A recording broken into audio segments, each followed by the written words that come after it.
Kay Gifford, and I am having a hard time getting started today.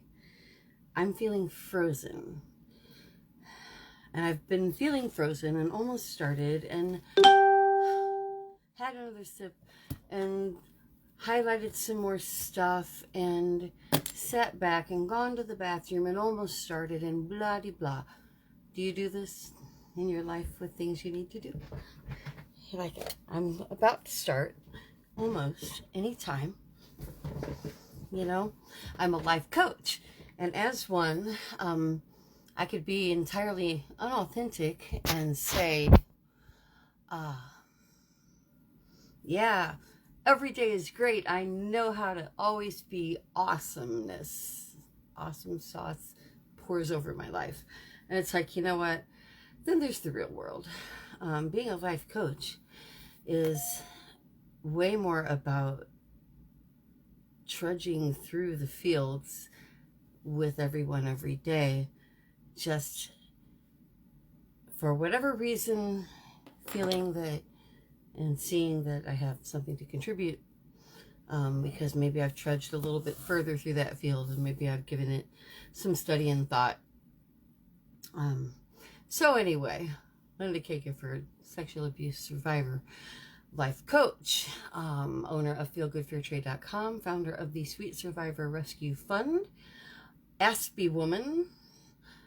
Happy Autism Awareness Month, everybody. It's the first year I can officially celebrate, even though I suspected for a long time when one of my nephews was diagnosed with Asperger's syndrome, I was like, they're describing me, you know, and that was a couple decades ago. So that all factors in. And hello. Mostly, I try to unpack every day's thoughts. I call them, you know, triggers. We all have triggers. We usually think of that as a bad thing, a trigger to freak out or feel terrible. But, you know, we have lots of other kinds of triggers. Good triggers, happy, joyous triggers. The sun is shining, it's warm, the sprouts are pushing through the ground triggers. So I'm going to share all of that. And I'm having a rough day business-wise. Like, half the things I meant to accomplish today didn't happen because of a stupid glitch that I'll spare you, but it's always just some technical thing. And, you know, just take it and apply it to your own life. How many days have you lost here and there to trying to fix something that shouldn't have broke? You know, and it's frustrating. And of course I work online, so I also catch up on the news. So in the background, I'm watching other frustrating things, and I let it all get to me today and build up. So at that point, you've got to step in and do some self-care. So I took a very long shower with a glass of wine before I did this live stream. And then I sat here and stared at it for a while and went, wow, I have no idea what to say, because my mind is so full of stuff right now. I guess cancel culture has been on my mind. As you know, as many of you know, I initially made fun of the term, oh, it's not a thing, blah, blah, but you can't get away from using the term cancel culture now. So I appropriate it now for good, not evil. Cancel culture is awesome. Awesomeness. We're gonna definitely cancel all the bullshit in the world, okay? So if now you're upset because Coca-Cola or Delta or other people say we don't want to participate in systemic racism or hatred or stupidity or anti-science, and oh, they're canceling, and the people that talk about it, I'm sorry to make fun of Southern accents. I know Southern accented people that are smart people with Southern accents would be a better way to say that. Why is it that so many people who, okay, it's not the accent, it's the grammar. Why is it that so many people who lack good grammar, good grammatical senses, also lack an understanding of science. Oh, is it education? Bing, bing, bing. Yes, it's education. That's right. Like I said, we just can't kill them, so we're going to educate them. That's what we have to do. We're going to educate the population, because if we don't, then we're going to end up in that nasty, nasty place where we have to like throw democracy aside and say the stupid people can't inherit the earth if it means there won't be an earth to live in, and then elitism will take over. And you know, we've already got a caste system based on money. I don't think we need to switch to one based on intelligence, but I'm willing to go there if you're going to take the planet and destroy it. So let's find a middle ground. Let's not go all the way there, because I'm going there if I have to. But let's not. Let's instead focus on educating to make sure that democracy is still a thing, so that the majority of the people are making good decisions. And here's the deal. Just keep having the same damn argument where it's like, well, if half the people think this, then that's what democracy is all about. It's like, no, yes, but democracy is also, it's stipulated by the founders somewhere in there, and common sense and reason, that relying on a popular vote depends upon having an educated population. We have to have an educated population. So, an education means real knowledge, knowledge that is based on the natural laws of science and physics and reason. So, we've come to a split, and I have to agree with one of my new favorite artists, Marlon Craft. Wow, check out. I played before it. It's on the watch party before this. Marlon Craft, State of the Union, and several other things. Three Gangs. Thought-provoking. This is stuff I listened to over and over and over when I discovered it a few days ago. Spot on lyric that I recommend you listen to. Marlon Craft. So I'm clarifying, because this was a question someone had for me. They're like, surely you're not saying you don't believe in democracy. It's like, no, I believe in democracy if the population is educated.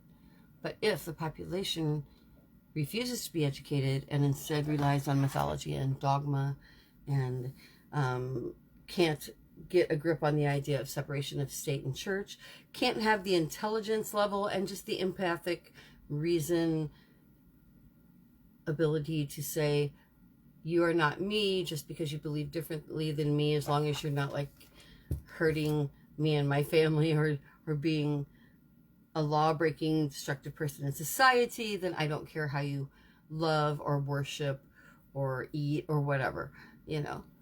That seems so basic, but unfortunately we now have two societies, and we are riding a civil war, and I'm very concerned. I'm very, very concerned, and I'm stepping up my game big time, because I'm very concerned that a lot of progressives feel like we just won this. We won this societal war. The Republicans are beat down. The Trumpsters they're not. They consider Trump still their president. It's, you know, been many, many months, and he's still sitting as a president that they turn to for advice. They listen to him. He still throws down in his ignorant way. They still don't care in their ignorant way that he doesn't make any sense, and that he's an ignorant, selfish moron, because they're peasants. So, yes, we have to outvote them. If we can't outvote them, then we will take more drastic measures, because at that point, I do not believe in democracy. So yes, I support what I said before. This is the question and answer part. The somebody questions. I have oftentimes several things that I get messaged about the last live stream. And I want to make very clear, I agree with myself 100%. Democracy will work with an educated population. But if the population goes batshit crazy or refuses to be educated, then we'll do something different. And it won't be pleasant. So I think that we should really try to work together. Well, that's not a threat. That's just the way it works. I have no power. I have no army. I don't even have a gun, although it's going to change. There's another question. How can I, the Secretary of Moms Demand Action, Springfield, Illinois, how can I promote gun ownership? I'm like, because I'm not stupid. The population deserves to be armed if they want to be. 100%. Some of my, what I call bleeding heart liberal friends, have a problem with that. As I've said before, and I last week went into a couple of stories where I have used a gun to successfully protect myself and my family. It happens. But I draw big lines at who should be allowed to have them and proper vetting. So, that question answered. Cancel culture. What I really hate to have or want to talk about. I want to talk about it, but I hate the fact that I want to talk about this thing I didn't want to accept existed. I considered it a Republican creation. And it is. But they refuse to let go of it. So let's appropriate it for our own purposes. Cancel culture. Let's cancel the shit out of all of them. You betcha. They're like, how could you think it's okay to cancel us based on our beliefs? It's like, if your belief would leave somebody dead because they're a homosexual, or some of you think executed, if your belief would leave women still without equal protections under the law, why don't we have equal protections under the law? Can anybody explain that to any of us? But we don't. We're living in a very, very backward society. We can say, oh, we've got it better than a lot of people in the world. But what the fuck good does that do? I am not comparing myself to everybody in the rest of the world. This is my life. And I have been fucked over and fucked over and fucked over by the system. As a single mom, as the one that takes care of the kids without child support, as the one that will change at every turn to make sure that I meet my kids' needs. It's almost always the case, and I'm sorry if this sounds sexist, but it's almost always the case that the man stays in the career that's got the 401k and the plan for the future, and the woman is either trapped into staying in that relationship if it's abusive, or getting the hell out and bouncing around and doing whatever it takes to keep a roof over those kids' heads. And that is what I have done. And I'm just like, I am having a rough day because the IRS is auditing me. I'm like, why? Last year was a pandemic. Everything's above board. It's not that anything's wrong, but it's delaying badly needed money that I need. And, you know, I'm not trying to share all my personal shit with you. I'm just saying I'm going to be real here and say, because some people are like, oh, you know what? Who are you to talk about the poor and whatever? You know, you've obviously got it really good, whatever. It's like, I make what I've got really good. I do. That's true. My dad said, don't judge people by what they have. Judge them by how well they take care of what they have. And I took that to heart. That's good advice. And I do try to take care of what I have. And I do put my best foot forward at every turn because I don't want to be a downer to anybody, you know. But we all have tough times, and this pandemic has been hard for me and my business. I have a lot more followers than I have customers, and I understand that. I don't get in people's face about it because, hey, I figure we'll throw down when we can, but we need to get back to where we were the year before last, or I can't grow. So I'm scared right now, and I'm stepping up my game, and I'm figuring it out, and I'm sure I will, because I don't not figure shit out. But I'm in that boat too. And that leads me back to why? Why am I in that boat? Because we were styling before the pandemic hit. When people had more expendable income to think about artists and women around the world. Right now, we're just trying to feed people in America, and we kind of forgot about all the women and artisans in the rest of the world, and those are the people that I buy from. Those are the people whose products I have stashed in warehouses in Florida so I can get them to you in 2 to 5 days. And that's my whole business in my life. So we will survive this. But every day is not a great day. And today has been emotionally challenging, very much. So I take solace and comfort in thinking about the way to make the world better.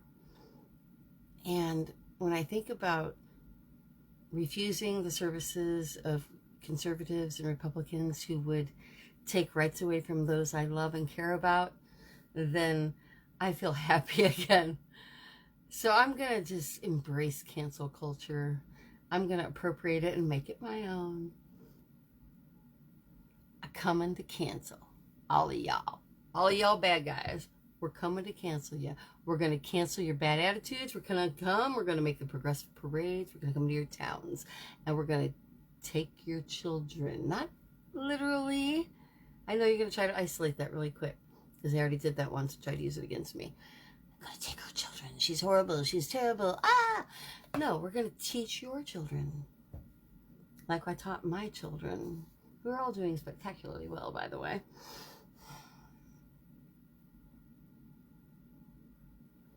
We're going to teach them to embrace what they love and to look within themselves and their heart, to look at every human being as an equal, to not judge them on the playing field or the bedroom by what's in their pants. You know, these are words to live by. Open your mind. We're canceling all your bullshit. 100%. You can count on it.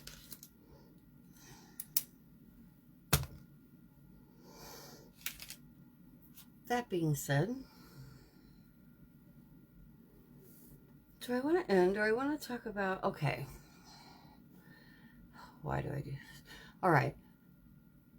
Tucker Carlson, I hate to even give him the time of day again, but this whole internment is trying to, Fox News is trying to, and Tucker Carlson specifically, is trying to make this case that Canada is has internment camps for people entering Canada. 3 days quarantine in a hotel where food is not readily available. It's like, oh, I'm sorry, they don't have the usual speedy room service, maybe. I don't even know what they mean by that. But because they've ordered people entering Canada to do the decent thing and quarantine for a few days, 3 days. Boom, they blow it up into the big lie. And that's what's blowing my mind, that this continuation of just blatant lying. They know they're lying, but they do it anyway. Tucker Carlson, unless he's really that stupid. Are you really that stupid, Tucker Carlson? To run, as I said, like a beagle down that trail, down that rabbit hole? It's like, it's a quarantine. The shortages of food and water and sexual assaults is possible or whatever. Spending 3 days in a hotel coming into Canada. It's not it's so indecent. It's indecent to compare that to what we did to our Japanese American citizens, interning them and their children for months and months and months, indeed years on end. It was sickening. And to make the comparison makes you indecent and disgusting. So once again, Tucker Carlson, you get my shout out today for being the either dumbest ass or most evil human in the news right now, with the potential exception of Representative Gates. Big old tie there. So much mounting up against him. This is what triggers me. This is what upsets me. I'll get through all of my financial crisis. It's a pandemic, for God's sake, we'll all work it out. But what's really upsetting is that men like Chris Cuomo saying the 17-year-old woman, he was with a 17-year-old woman. It's like, no, you diminish the fact that he raped a child. A 17-year-old woman is not a woman. A 17-year-old female is a child by the law. You need to say that. Don't diminish the experience, even though Chris Cuomo was trying to condemn it. Oh, he was with this woman, and she was a 17-year-old woman, and I carefully listened to how he worded it, because woman now was 17 when they got together, but he called her a 17-year-old woman twice. 17-year-old woman, and referred to this, underage woman. An underage person is not a woman, they're a child. Make that distinction, please. So, continued shout out to the Cuomo bros. I honestly believe that your hearts are somewhat mostly in the right places, and that you've got your blinders on. Stop trying to defend yourselves. Neither one of you has been accused of any kind of outright rape or locking a teenager in the basement like the Russian guy that only got 18 years, and now he's out after taking 3 teenage Russian girls and locking them in a basement, impregnating one of them 3 times, 2 children born in captivity, 1 born after they got out, and he only got 18 years, which he served, and he's back out. How is that possible? And that's what I said last time too, and I had a big question on that. Are you really, you're a progressive and you're a proponent of the death penalty? And I have to say to that, absolutely 100% I'm a proponent of the death penalty in certain cases. If you're caught in the act, rapist or child molester or rapist, you should be killed on the spot. You should be painfully castrated, pliers and blowtorch kind of stuff, and then executed on the spot. 100%. Absolutely. And if you don't think that rapists deserve the death penalty, then all I can tell you is you have never been raped. I have. And they should be dead. Dead. Dead.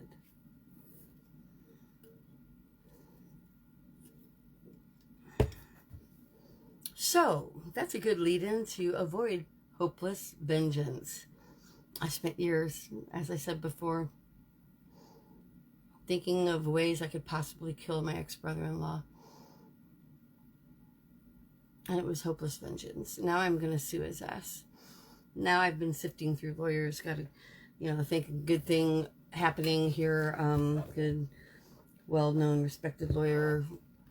About to drop that bomb. I'm loving putting it out here on social media for people in my hometown and him. I want you to know it's coming. I want to hurt you like you hurt me. You hurt me and hurt me and hurt me for years. If you looked at me as a sexual equal, then you need therapy, even though you're an old man now. Because I am no spring chicken and you are way older than me. And you have never said, I'm sorry. This has been on here.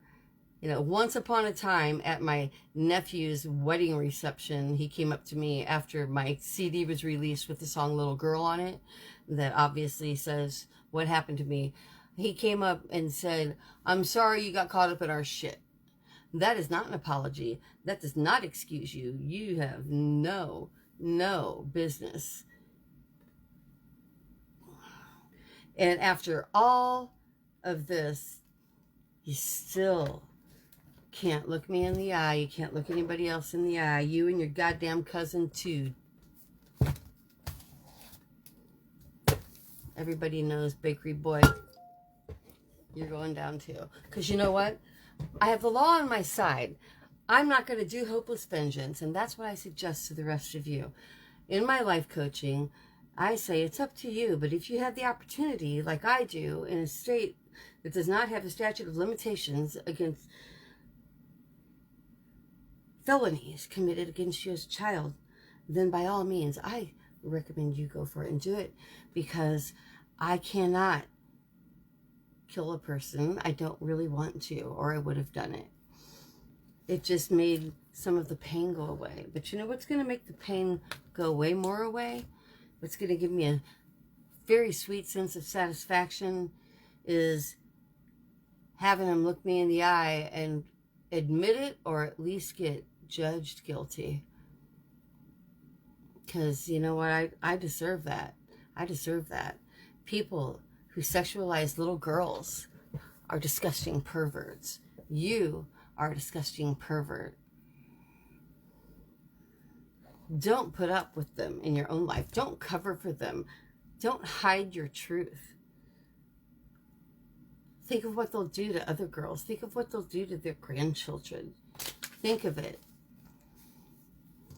So, yeah. Back to the top of this. The question posed to me was, am I really for the death penalty? Yes. And give me the trigger. Or the injection. Or the switch. Or however you want to do it. It's that painful, all the memories. I welcome that. And nobody should want to welcome somebody else's death. But what we can do is change society to where girls are not exploited and used like little tools for men's pleasure. And to where little children are not called women, but allowed to be children. To where men don't catcall 12-year-olds walking down the street. A guy I used to play in a band with, actually, and even the other guys in the band got down on him. He saw a group of cheerleaders. They were like 11, 12-year-old junior high school cheerleaders at a gas station on trip. Oh God, they're hot. And even the guys on the trip, thank God, they're like, no, they're 12. You're sick. But it's so prevalent. I have not found one woman that can tell me that they were not sexually harassed by the time they were 12 years old, with or without breast development. It's just the way society looks at us. So yeah, we've got all kinds of problems. It's not just that. It's obviously right now, so much focus, and my own focus too, on the situation with George Floyd's Chauvin's trial. I mean, how we've all watched it over and over and over, and I just cannot accept that somebody could just kill a person in such cold blood. But I watched it happen. And so I guess we're going to leave this with, find peace in the everyday. We all have to, and that's part of, what I coach the people I work with on. It's find that joy. Sometimes you just find that way to go on. And finding that anger, getting rid of anger isn't the goal. Directing it appropriately is. Directing it where it belongs. And for people who are victims of abuse or PTSD of any kind, tend to benefit, in my opinion, from directing the hostility that haunts you into something that is a good cause. And I'm the first to admit that that is my entire life. That is why my business supports women. That's why feelgoodfairtrade.com is, we're about to hit our 4th anniversary supporting women artisans around the world. That is why I founded the Sweet Survivor Rescue Fund. All of these things give me a day-to-day reason to feel okay about everything, because as I always have said and will continue to remind you, you never really survive. A survivor is someone who is in the process of surviving. It's not a done deal. You can't just ever lose the thoughts and the triggers, but you can redirect them. You can redirect them into good things. So the people who think I'm all psycho and killer and whatever, no, actually, those are the thoughts that I had that I'm telling you straight up because I'm being honest, but I've redirected it into business endeavors that actually have tangible results. And so get rid of hopeless vengeance. We're going to work on that all week. We're going to go into ways to find tangible results. We're going to make tangible change in our own lives and the world. And in that way, we can feel good about ourselves and not want to blow everything goddamn fucking up. Ah! Okay? So I'll talk to you tomorrow. Bye. Oh, and as always, support the Sweet Survivor Rescue Fund at GoFundMe and Facebook fundraising.